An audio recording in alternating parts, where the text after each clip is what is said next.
Inside the infinite love of God, there's a place for suffering. It just struck me cold. Those two concepts I'd never put together. Inside the infinite love of God, there's a place for suffering. And again, people will take all kinds of shots and all the religious stuff today or whatever else. But the truth is, I have found that to be true. And I have actually found that to be the core truth in understanding the concept called a good life.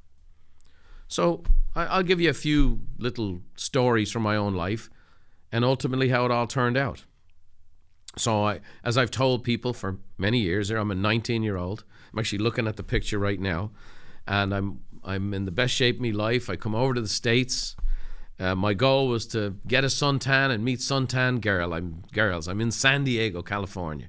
I'm running on the beach every day. I'm selling T-shirts off a cart down by the beach. I'm having the life of Riley. I plan to go back to Ireland, and just a few days before I go back to Ireland, I get in this very serious motorcycle accident. And man, it was like the end of the world for me. I kind of found my identity up until that time in my physical activities. I was able to play a lot of sports. I'd had some success, and I found my identity in it. And that identity got smashed overnight. It's actually never returned. And the type of injury I had with the gangrene and whatever else, basically Tiger Woods accident, only I didn't have all Tiger Woods' money and resources to rehab. And so I didn't have any. And at the time, it was the end of the world. And I will be candid. I think I took it pretty well. But if you think I didn't ask myself and God at the time, like, why me? I certainly did. Like, why me? At 19, I had my whole life in front of me. I'm a good guy. I wanted to do this and that and help people and serve and do all that stuff. In fact, shortly before this accident, I'd had somewhat of a spiritual renewal in my life, a very significant one. So here I was, feeling very good about God and very good about life and very good about everything. And then in one fell swoop, done.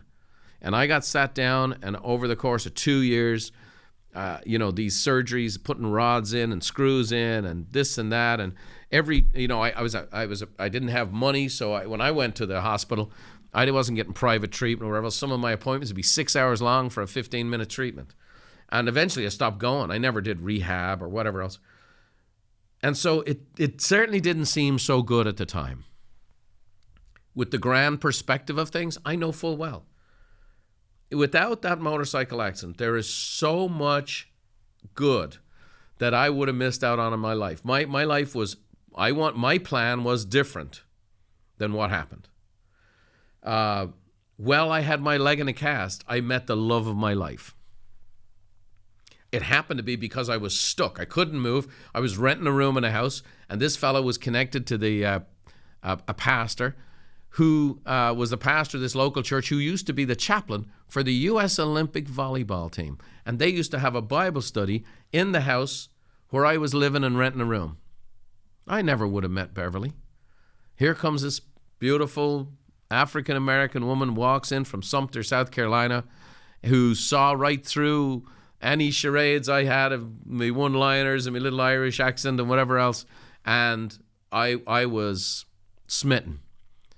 Without that motorcycle accident, I never meet that woman. I never connect to the love of my life. 35 years later, here we are. 6 kids and grandkids, and there's no question. There's no question. It wasn't a good thing that happened. It was ultimately for my good.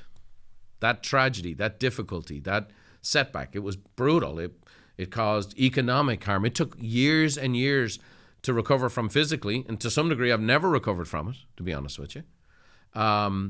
There's physical limitations I have to this day. It put me in a real hole economically. It made me a driven guy, probably overly driven, and all kinds of things that came from it, but it was for my good.